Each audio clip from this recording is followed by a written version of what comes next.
Ahmedabad metropolitan કોર્ટને આજે બોમ્બથી ઉડાવી દેવાની ધમકી મળતા પોલીસ તંત્ર દોડતું થઈ ગયું હતું. ઘટનાની ગંભીરતાને ધ્યાને રાખી ફાયર વિભાગની 3 ગાડીઓ સહિત સ્થાનિક પોલીસ, ડોગ સ્ક્વોડ અને બોમ્બ સ્ક્વોડની ટીમો તાત્કાલિક ઘટના સ્થળે પહોંચી હતી અને સુરક્ષાના કારણોસર આખી બિલ્ડિંગ તેમજ અપના બજારમાં કાર્યરત કોર્ટના વિભાગોને પણ ખાલી કરાવી સર્ચ ઓપરેશન હાથ ધરવામાં આવ્યું હતું, પરંતુ પોલીસ તપાસમાં કંઈ વાંધાજનક મળી આવ્યું ન હતું. આ ધમકી કોણે અને કયા માધ્યમથી આપી તે દિશામાં પણ ઉચ્ચ પોલીસ અધિકારીઓ દ્વારા તપાસના ચક્રો ગતિમાન કરવામાં આવ્યા છે.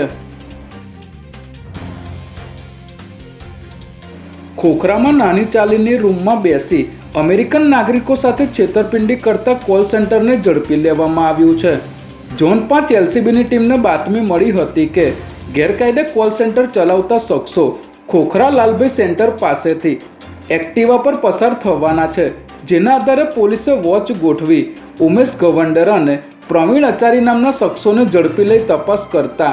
તેમની પાસેથી 3 આઈફોન અને 1 મોબાઈલ ફોન તેમજ લેપટોપ મળી આવ્યું હતું, જેમાં તપાસ કરતા કોલ સેન્ટરનું સાહિત્ય પણ મળી આવ્યું હતું, જેના આધારે પોલીસે બંને આરોપીઓને ઝડપી લઈ પૂછપરછ શરૂ કરી છે. સ્ટેટ મોનિટરિંગ સેલની ટીમે બાપુનગરમાંથી 198 ગ્રામ એમડી ડ્રગ્સના જથ્થા સાથે 2 આરોપીઓને ઝડપી લીધા છે.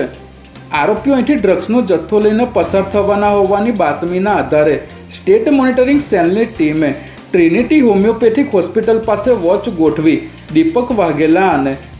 રૂબીના મિર્જાને ઝડપી લઈ તપાસ કરતા તેમની પાસેથી 198.32 ગ્રામ એમડી ડ્રગ્સનો જથ્થો મળી આવ્યો હતો, જેના પગલે પોલીસે બંનેને અટકાયતમાં લઈને આરોપીઓને એમડી ડ્રગ્સનો જથ્થો સપ્લાય કરનાર મોઇન લાલા સહિત 2 આરોપીને વોન્ટેડ જાહેર કર્યા છે.